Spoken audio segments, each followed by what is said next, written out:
Book Worms Horror Podcast is sponsored by Creepy Crate. Creepy Crate is a horror and true crime subscription box filled with spooky collectibles, macabre accessories, and terrifying goodies. Each bi-monthly box is filled with over $85 of terror and includes at least one horror or true crime book. This box delivers dread to your doorstep for just $39.99 with free shipping. Go to creepycrate.store to subscribe. Use the code bookworm5 at checkout to get $5 off your subscription. That's bookworm5 for $5 off your subscription. And now to the show.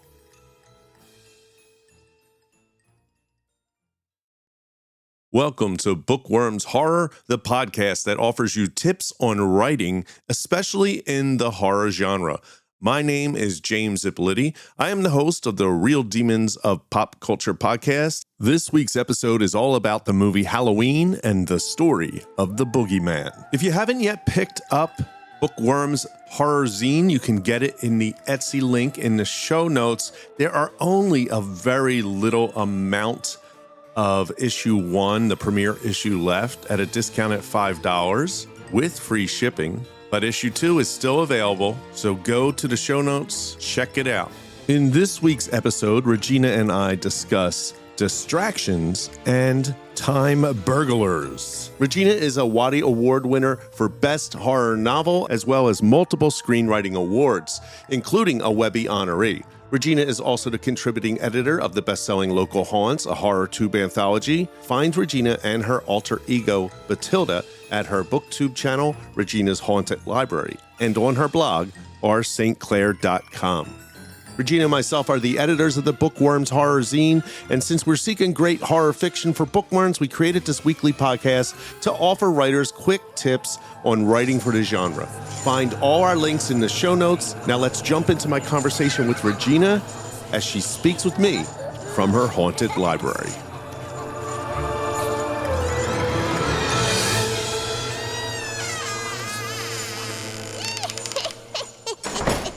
All right, so this week we're going to talk about distractions and time burglars. And so let's call a distraction my kids, right? Or my wife or something. I'm trying to do work in my office and they're knocking on the door, or a dog that's running in and barking. Like, and by the way, Lucky's really not bark. What happened? Did you put her down? No, they're at the groomers today. Oh, Saint is very quiet over there. I know, I'm enjoying it. All right, but that's what I'm talking about with distractions. Time burglars, I would say, is Netflix, scrolling on social media, anything that is something you're doing that you probably should be doing your work. So let's first start with distractions. And do you have a lot? Well, you have your studio, so that's nice. It is nice. So do you get distractions there, or do you work from home and that's why you go to the studio because it's too distracting at home? I don't write at the studio because my computer is here. I do have a laptop there, but it's not really set up for writing. Although I might try to make that switch because I'm thinking of starting a separate writing channel, YouTube channel in the fall. In fact, I'm planning on doing it starting in September. Yeah, I'm excited for that. Yeah, so I might do some writing there, but I love working at the studio because I'm completely alone, no distractions. I find that working at home is distracting because I'm always looking around and seeing something that needs to be done in the house. Oh. So even if the dogs aren't here, I'm looking around and I'm like, I didn't know how dusty that was. I got to clean that. This type of thing. At the studio, it's just a big mess. It's it's a creative space, a big sandbox. I feel very free to do work there. So the distractions are just always going to be part of it. I think the biggest distraction that was ever created was that damn phone. Yes. So interesting that you brought that up because I have something I've been doing for the past week that to me, I cannot believe I'm doing it, and it's a game changer for me. I've been waking up at 5 a.m. Ooh. I am not never, never, never would say I was a morning person. Like I literally so what happened was Sunday I had to get up and go to work, but I woke up for some reason at 5 a.m. And I'm like, I never have enough time in the morning on Sundays because it's an early shift. And so I was like, 5 a.m. I got up. I got so much done because everybody's asleep. So I have no distractions and I don't feel guilty about it either. Right. Like right now, uh, my youngest is with my oldest and they're playing and stuff and they're doing that so I can do this. But when I woke up at 5 a.m., I was able to do so much. And so I've been doing it every day. That's great. Well, I I'm a big believer in that. I am an early riser, and it's the most sacred time of the day. and I am feeling that. Absolutely. Like for me, the other thing I'm doing is I'm scheduling my days, like Hmm. really scheduling. Because when we're talking about distractions, and this is a quote somewhere I said, somewhere I read it, if you don't schedule your day, how do you know when you're being distracted? So, Oh. good example would be I should be writing from 9 to 10. If I'm scrolling or watching Netflix between 9 and 10, I am clearly distracted. But if you Hmm. don't have a schedule, you're just going to be like, well, I'll get to it or I'll do it, and so how many hours are just going away because you don't know? I look at my schedule because I do it like for the whole week. Now, these are all these new things I'm doing. I see so much time I have now, Yes. and that works so well for me. But the other thing you said is that damn phone. Yes. This is something that I did, and I was really nervous about it, but I literally keep my phone now in my office when I go to bed. Oh, that's good. That I literally always have my phone by my side, and especially when I sleep, it's right on my bedside table. But then I wake up in the middle of the night, and then I'll just end up doing like the New York Times crossword puzzle, and then I'm Yeah. not getting my sleep. So I I think decide, it's yeah. I put my phone in a completely different space when I sleep, and it's I feel like it's very unhealthy to have your phone there by your head while you're sleeping. but everyone does it. I Everyone know. does it, and it's like, I used to do it, and I've stopped. yeah. And I've found it very helpful because I don't sleep well to begin with. And this has changed it where it's like I get up at 5 and that way when I go to bed, I'm actually tired because I wasn't like Mhm. sleeping through the day. And not having the phone doesn't keep me up for another hour. I know. I listen to a lot of YouTube like podcasts on my phone, Hmm. like when I'm working at the studio or something. And that I feel okay about because I'm actually doing work while I'm listening to a podcast. But it's sitting down and scrolling through Twitter or something, which I admit that I do sometimes. To me, it's like that is just the biggest waste of time. It is. And that's the thing that really upsets me with creatives. And I have conversations with creatives all the time. And I say, well, what are you working on or what are you doing? I just can't find the time. But then they'll sit and tell me about the Netflix show they just binged. Right. Like, I don't buy it. I just don't buy it. Even if you're working 40 hours a week, you are watching a show. You are watching TV. Yeah. And I don't watch TV until I'm in bed. Yeah, me too. And then I'll watch a show. I watched like half of an episode and then usually I'm asleep. That's like my time to watch TV is right before bed. And I don't even read before bed because my eyes are really tired. But I have scheduled in an hour of reading time a day, and Me that's too. really been great. Yeah, I think that's really important. And I do kind of set my phone on a timer across the room with the I guess the ringer turn. I don't know how I manage that. So I can't get any texts, I can't get any distractions, and I'll read for an hour, and that's wonderful too. Just schedule in reading time, especially if you're writing. You need to always keep reading. Yes. And I've been reading some good books, and I'm enjoying it. Yeah. In addition to scheduling reading time, schedule social media time. So Hmm. it's not that we are saying don't go on, because like you said, you scroll through Twitter or you might be scrolling through Instagram. But if you schedule from 5 to 6, I'm going to look at Instagram, or from 5 to 6, I'm going to watch my show. Fine. Mhm. But that way, you know, this is the time where you're going to schedule distraction. Exactly. That's a good thing. Like if it's hard to stay away from your phone or to doom scroll through Twitter, which there is something enjoyable about it. Let's face it, schedule it. Like I'm Yes. only allowed to do that for 20 minutes a day, let's say, which is a lot. That's 20 minutes out of your life. Yeah. Well, you know, the average person is on social media 2 hours a day. That's a lot. It is. And that's That the is a lot. average.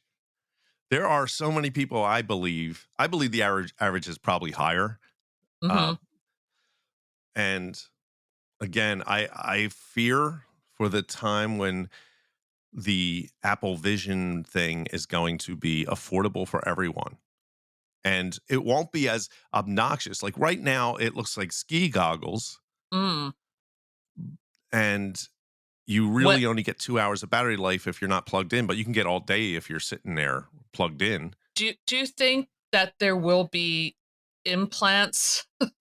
I don't know about implants. I read an article about this years ago and saying that they feel that that will be where the people will draw the line. Will revolt? But I do believe that Apple will succeed in finding a way to make it as small and comfortable as reading glasses. Mm. And once that happens, because you can't really go walking around in the world with these things. You could actually, but because you can see it's a augmented reality in addition to virtual reality, and it's going to just increase the problems we already have. And I hope Apple doesn't hear this, because then I'll probably have to find another job. But literally, it's going to increase the problems we already have. I just imagine families sitting around the dinner table with these glasses on. Yeah. Or they're used as a babysitter the way in the 1950s the television, or the 60s the television was used. Yeah, right. I feel very happy now that as a child that we had really bad TV reception, and it forced us to go outside and play and read books and be creative.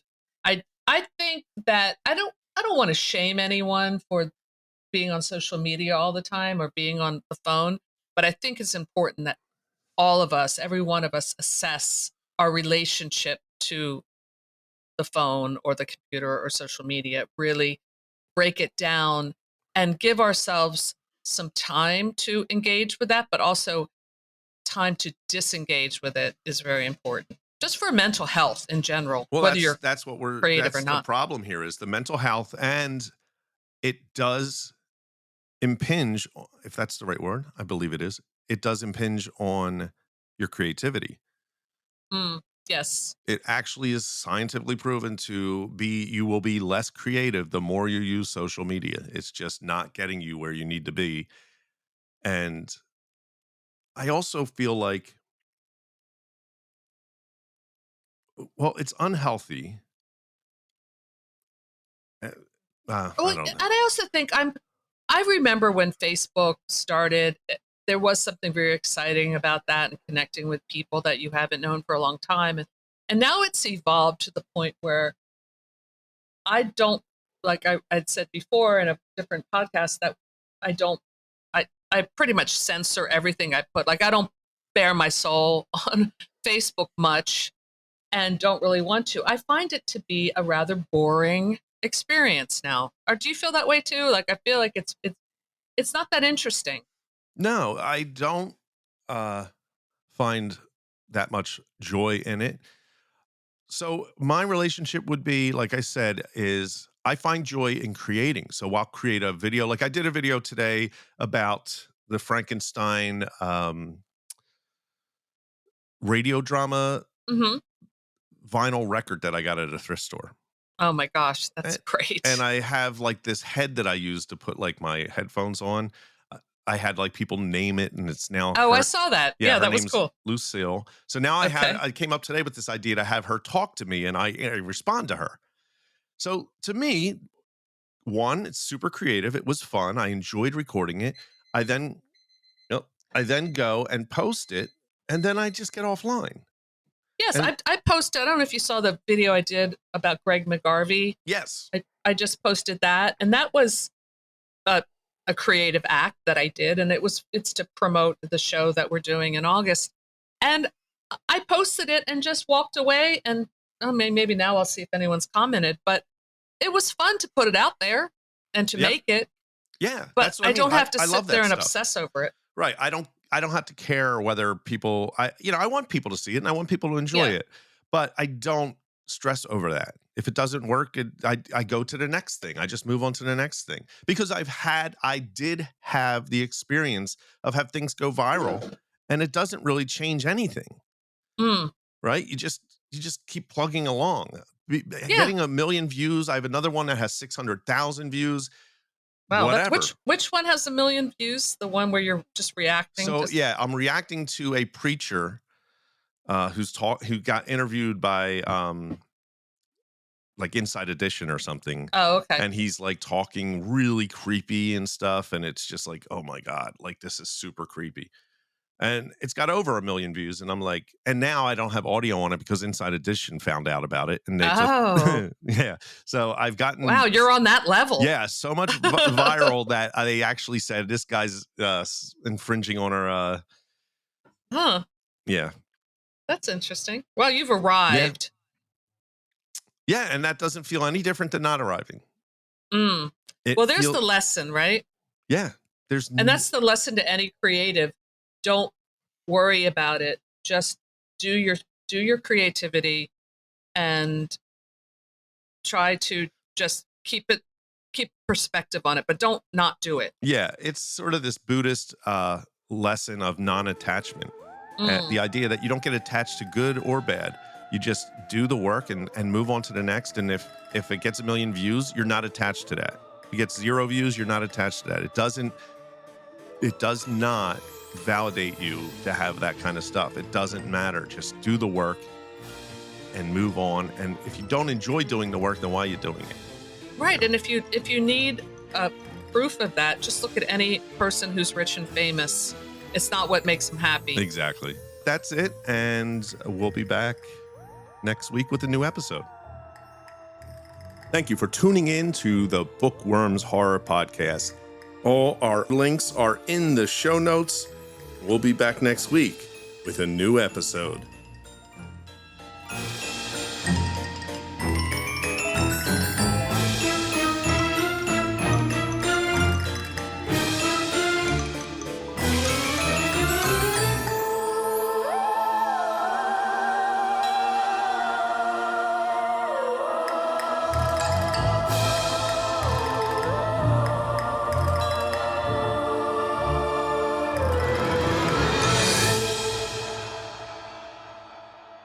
Book Worms is a Guerrilladelphia production.